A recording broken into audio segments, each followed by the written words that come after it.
Lisa Palcic. Lucky me, I got to spend 2 days having privates and clinics with her and her ratings. Woo!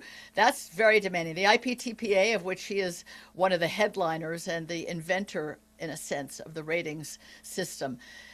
Those of you going around thinking that your duper score that came from the last two, I don't know, leagues you were in, that really doesn't count compared to the IPTA rating, does it, Lisa? You make people No. do a lot of different skills multiple times in a row, and they have to do 7 out of 10 of all of them, pretty much. Well, and it just depends on what level we're testing. So Right, that percentage is going to go higher the level we're right, rating. So if you were going for a 4.0 rating test, that right. percentage is going to go up to 80%.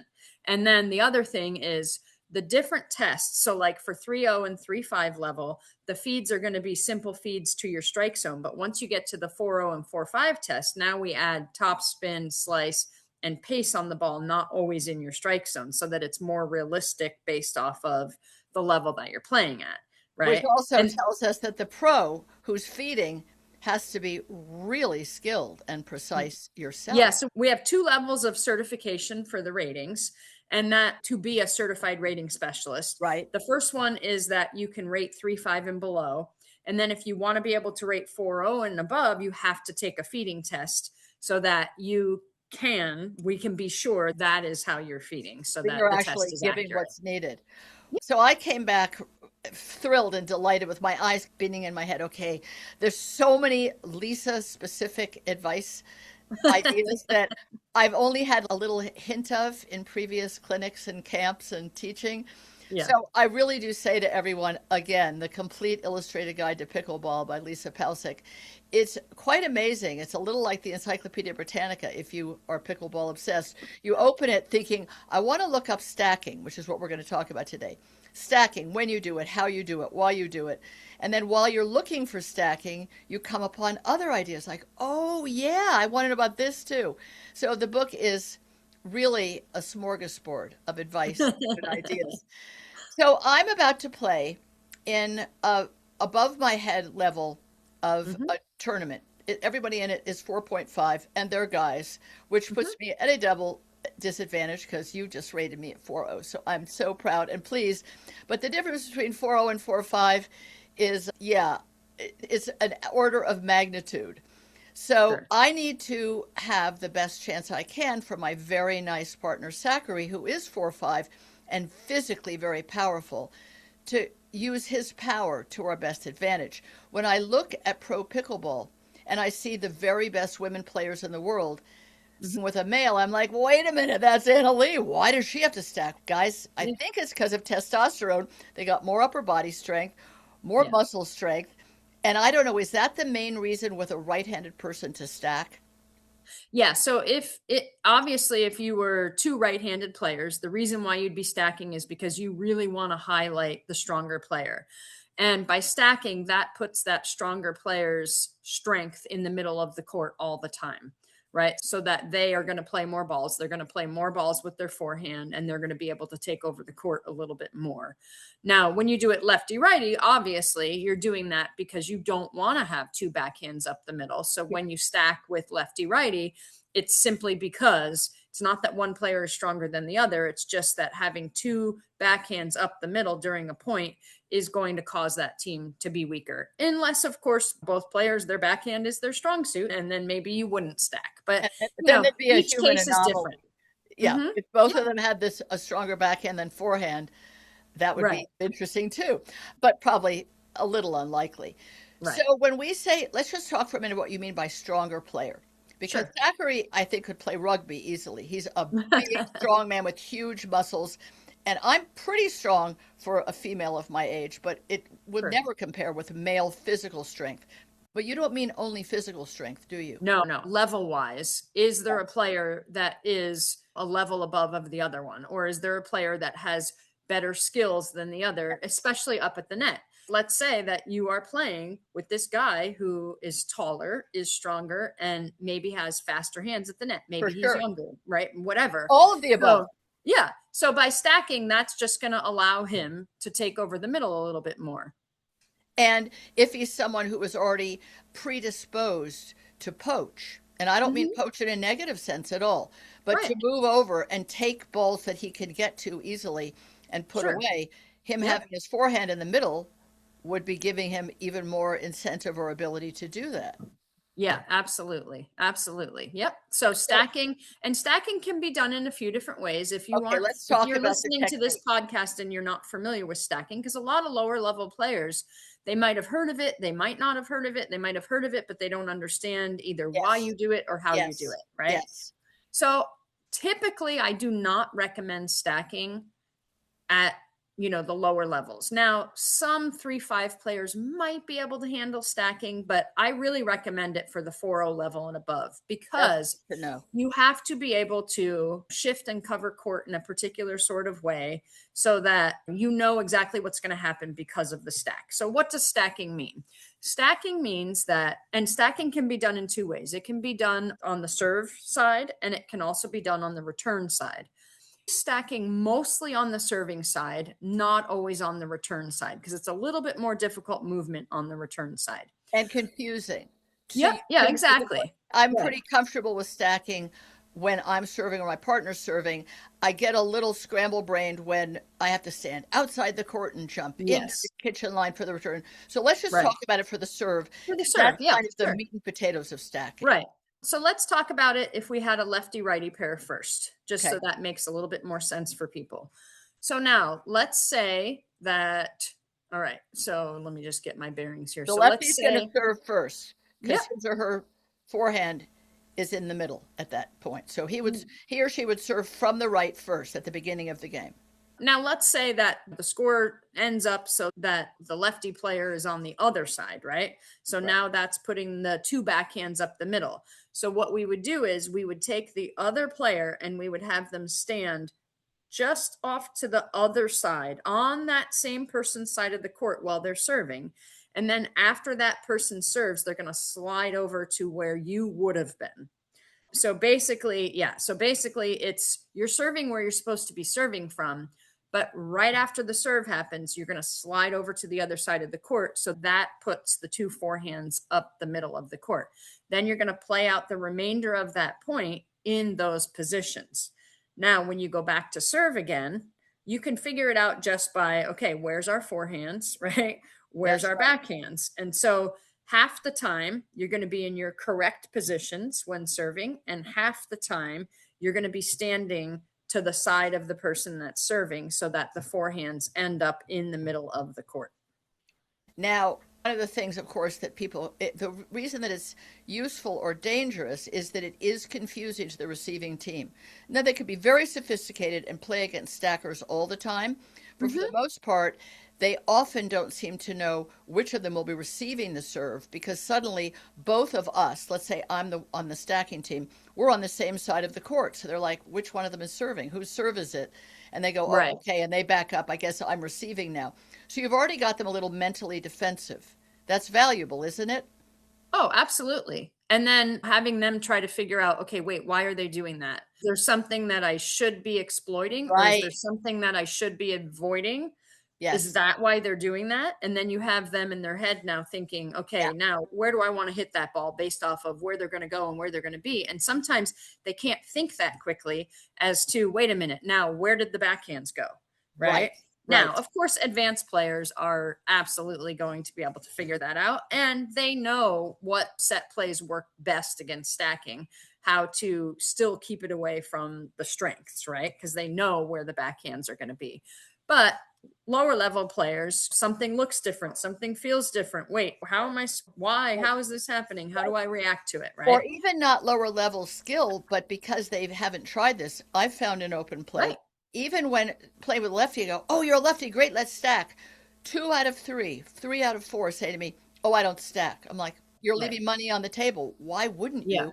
And they Now, say, I'll tell you I get why. confused about the score. I'm like, don't worry, I Yeah. can keep the score, but they get Yeah. scramble brained. Because you have to then be able to, once you have started stacking with serving, let's say that you stacked on a serve, right?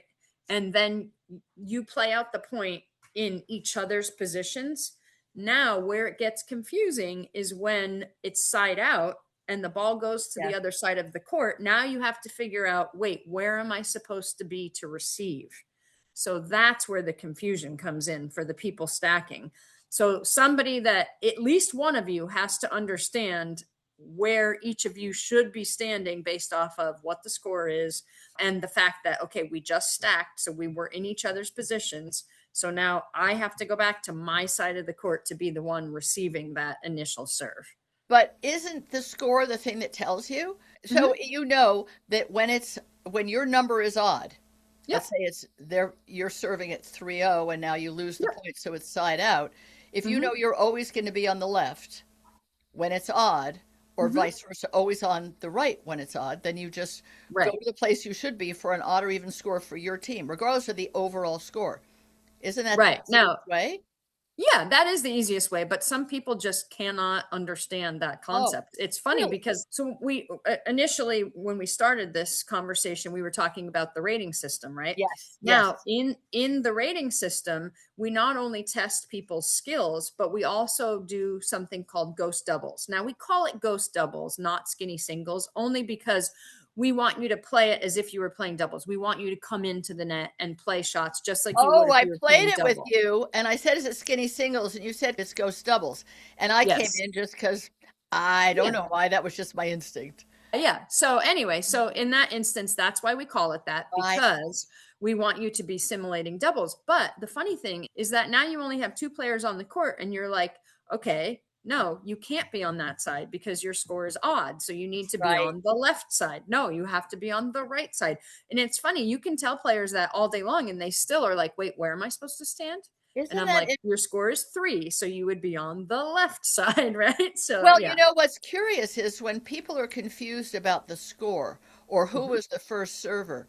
How many Hmm. times in rec play do we see people of any level going, "I don't know, I think I was the first server. Who served first? Oh, Right. then my score should be even. I was the So second that's server, why my score they should in be odd." tournaments off.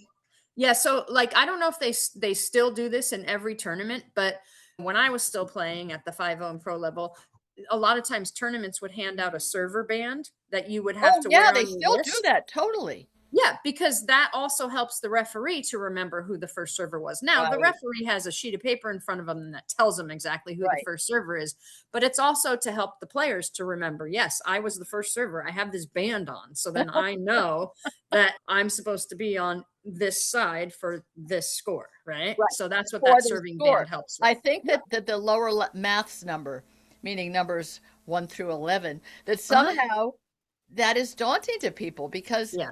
it to me an even and an odd score feel different to me physically even. I like even numbers. I hate odd numbers. So I'm always going to be aware of when I'm on that that odd number side. That's a personal peculiarity. Yeah. So here's a question about the sliding over. When you set Yep. at the higher level, so we're talking about Mhm. these guys that are they're gonna target me all day long. Right. As in Right. this particular scenario of Yep. 4.5 or 4.0 to 4.5, but some of the Sure. 4.5s are higher than a 4.5. It's a Hmm. charity thing for Parkinson's. That's why I'm Sure. doing it for fun. But they're Sure. going to be targeting me. If I'm Hmm. the one sliding over when Zachary is going to be serving so that his forehand remains in the middle, in the Yep. moment that they often hit back to the person who's moving, but particularly Hmm. the weaker player when moving back Right. into position. What do Right. we do if we're stacking to, and I'm quick enough to get there, but you are a little off balance. Yeah, Now and that's to actually that's how go, you beat a stacking team, right? If you have someone that isn't moving efficiently to where they need to be moving yes, to, one, you can either hit behind them, or two, you can go up the line where they're trying to get get to cover. yeah, So you have to assess, okay, how do I beat this stacking team, right?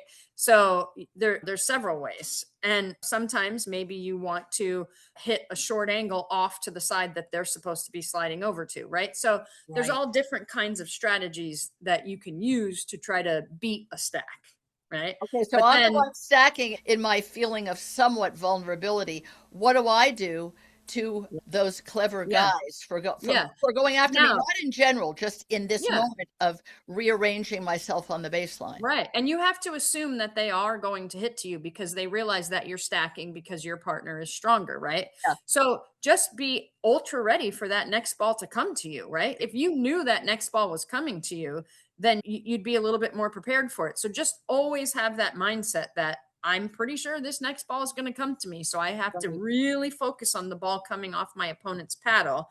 And I also, when I'm sliding over, as I'm sliding over, I have to be looking at the person that's hitting the shot so that I can catch to see where it is that they're going to direct that ball.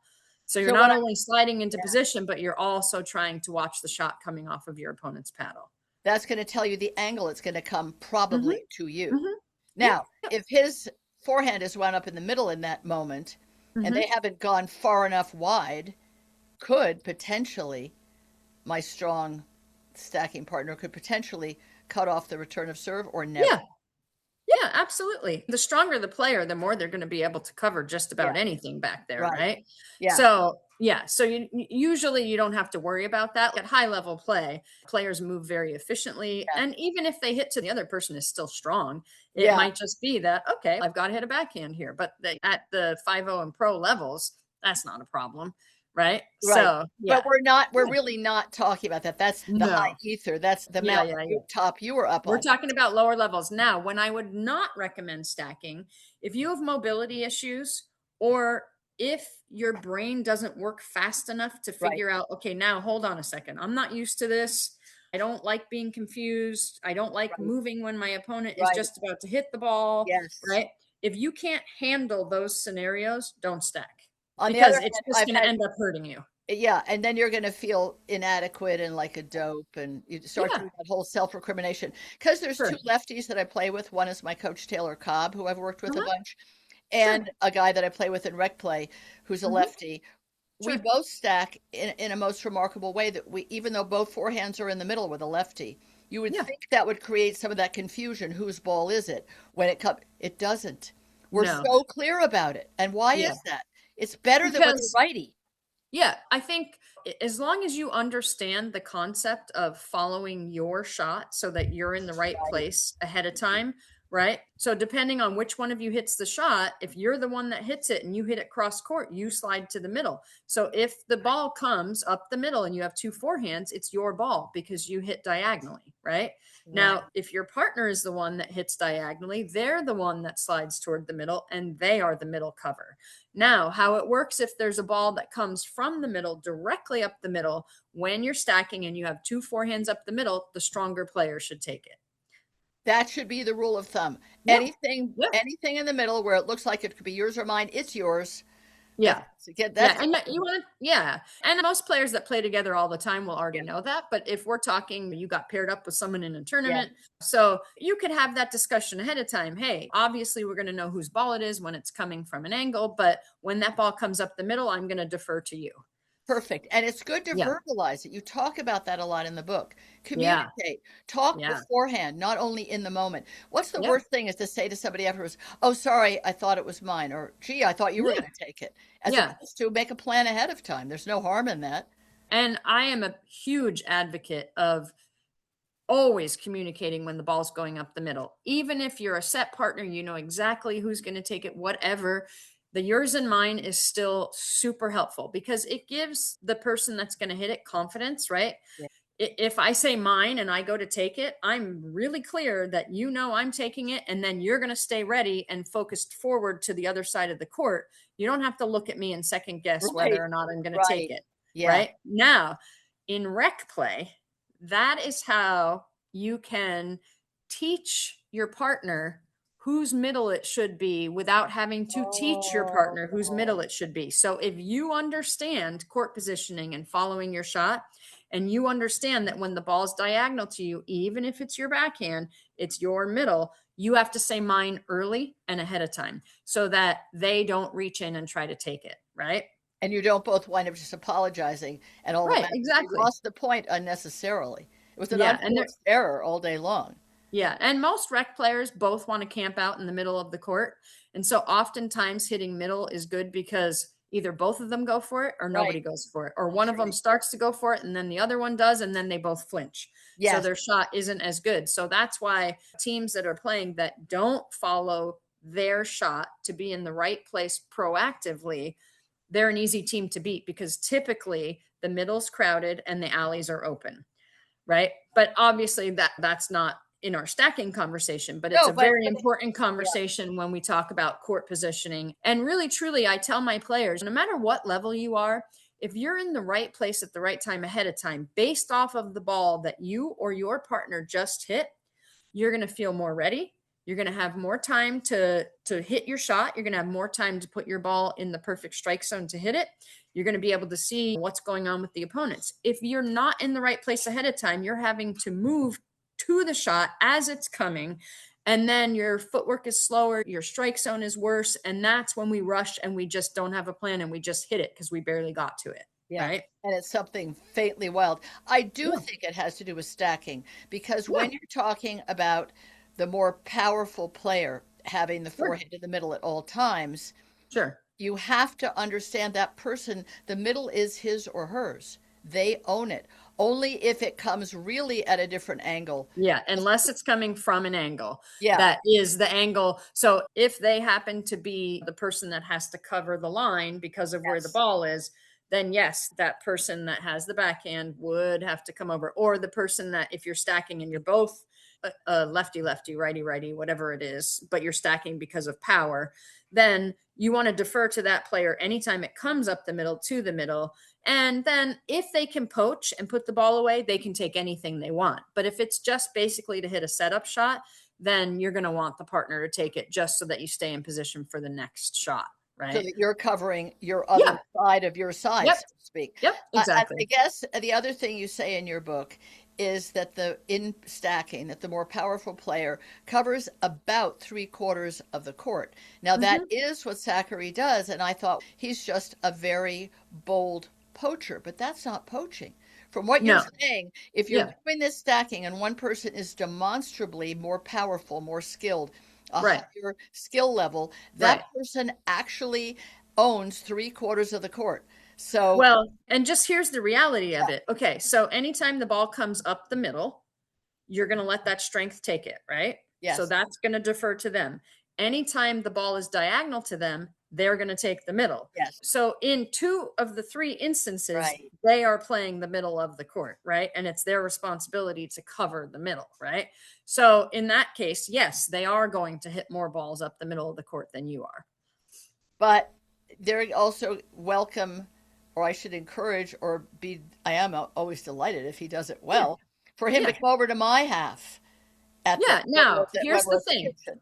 If somebody overplays, they just have to make sure that wherever they hit the shot, that it's not going to put you guys out of position. Right, Right. So let's say that he comes and way overplays to your side, but then he hits a diagonal ball, which leaves his line open. That's not going to work for you guys if he didn't right. hit a winner. Right. So that's the only thing. Like I used to play with my husband a lot, and we're playing at the 5-0 level, and he loved to poach. And I'm like, you can poach all day long, but if you don't put it away, then now we're out of position. So I don't Exactly. mind stacking with you. I don't mind if you poach, but if you're going to take it, we got to win the point with it, because otherwise, It's got to be over we're set because up for otherwise you failure. get burned down the line. Well, Yeah. here's a question about the position that one is in Yep. to move back into your part of the court where your stronger partner is serving. He's now serving from the side you're supposed to be on, let's say, Sure. right? Yep. Okay. And usually it's described as you should wait outside the sideline, Right. then come to your right or left Right. parallel to the baseline.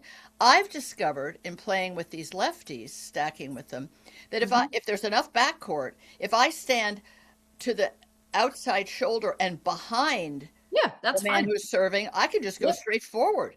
I don't Yeah. have to do a bunch of Absolutely. fancy side steps, but they never Yeah. describe it that way. They show it Yeah. as I got to wait way outside the sideline, No. got a lot further to come in. And then when the opponents are hitting to my backhand, if it's Yeah. on the left hand side of the court, oh my God, I've got to run to the right, turn, and do a backhand that's on my Yeah, left. no, it really depends on where that server is standing to serve the ball. If they're standing more towards the middle of the court to serve the ball, you don't need to be off to the sideline. If they're serving a serve where they actually want to serve all the way from the angle of the court, then you're going to Yes. have to stand either back behind them or off to the side, just so that you're not in their way for their service motion. But basically, there's no rule about where Right. you can or can't stand when you're the server's partner, right? You But, just, but you'd to be never the want to. most Yeah. efficient, you've done it. What is the Yes. most efficient?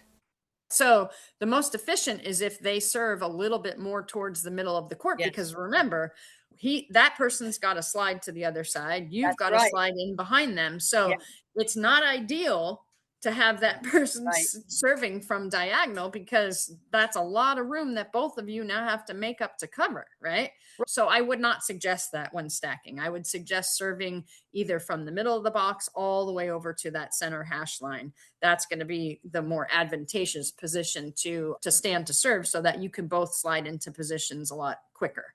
And the person waiting to recover their side of the court can stand anywhere that gets them there more quickly once their serving partner has finished the service motion and has moved. Yep, exactly. Yep, absolutely. So if the opponents are clever and they think, I've got two moving targets, basically, Yeah. two people who in not stacking play would be almost stationary, or are they most likely to go after the stronger person who served or the weaker one who's regaining their spot? Or if the weaker person, if you will, is serving, do they go back to the server, back at the server? Okay, so that's a very, very loaded question, because there's many ways I can answer that. Oh, Okay. really? Yeah, absolutely. Oh, So cool. there are times when I'm playing mixed doubles, if the person that I'm playing against, if the guy is really big, strong, net crasher, Yeah. that is going to, if I return to you, if they're coming up ahead of you and going to try to pick off another ball, Yeah. then I'm actually going to return to the stronger player to keep them Interesting. back there longer. Hmm. Right now, will they hit a better third shot? Yep, they will. But I made them stay back there a little bit longer. Right Yes. now, if we're talking lower level play, so now we're not talking my level of play. Now we're talking 3-5 level play, or even 4-0 minus level play. Right. In that case, then when I hit to the weaker player, they might pop up their third shot. They might not hit a successful third shot, right? They might hit their third shot so that we can pick it off. So then I would pick on the weaker player. But you said below 4-0, stacking is not going to be advantageous, comfortable, Yeah. or a It's winning just a thing. lot to think It about is. when you're already struggling with trying to think about the basics, the strategy, the court positioning, because they don't have all that down yet. You know what I mean? And pickleball IQ is different at every level. Not all 3-5s are created equal. So I'm certainly not saying that you cannot stack at 3-5. If you've got a high pickleball IQ and you can move well, and you are comfortable with it, by all means, go ahead and do it. But I don't want you to do something that you're going to feel a little worried about, or a little off balance, or I'm not comfortable doing this. And anytime you put yourself in an uncomfortable position, you're going to play worse. You know what I'm saying? You're going to feel weaker, and you're going to not be as confident in what you're doing. So then I would say, don't do it. And if you're So, playing with somebody, maybe somehow in a tournament, some yeah, people at a lower level sign up for a much higher level of tournament, which some of the tournament sure, directors are now discouraging by insisting that at least one person in a pair is that actual skill level. sure. There were tournaments I went to where 3-0s and 3-5s were going into 4-0 brackets because Oh, there were yeah, fewer people in it.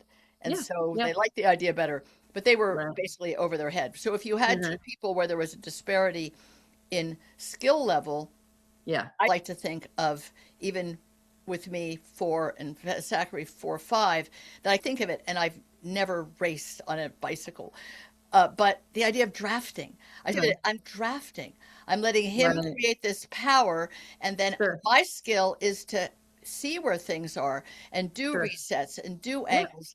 And You are my, the setup player at that yeah, moment. Yes. So your role in that partnership is that you want to be super consistent, yes, and you want to keep the ball low, which is going to allow that stronger player to really take over on the court. So your role is the steady in yeah, that instance. Yeah, yeah. absolutely. Power Yep. behind the throne is how I like to look at it. Yeah. But also, but the other thing is, don't shrink too much, because you know that they're going to pick on you, and you don't want to get to a point where you're letting that other player hit so many balls that when you finally get one, you're not ready, or you're not That can confident, happen. right? That's a really good So point. Yeah. yeah, so you have to try to keep your confidence about you, and even though that's a strategy that you're using, you still need to be an aggressive, confident player, that when it does come to me, hey, I need to be ready. It's not going to be like I'm not going to hit any balls here. And I So can't hit yeah, them like a wuss either. I think part of right. it is it takes more mental concentration for the weaker player, because Hmm. if the stronger one plays 1, 2, or 3 balls in a row,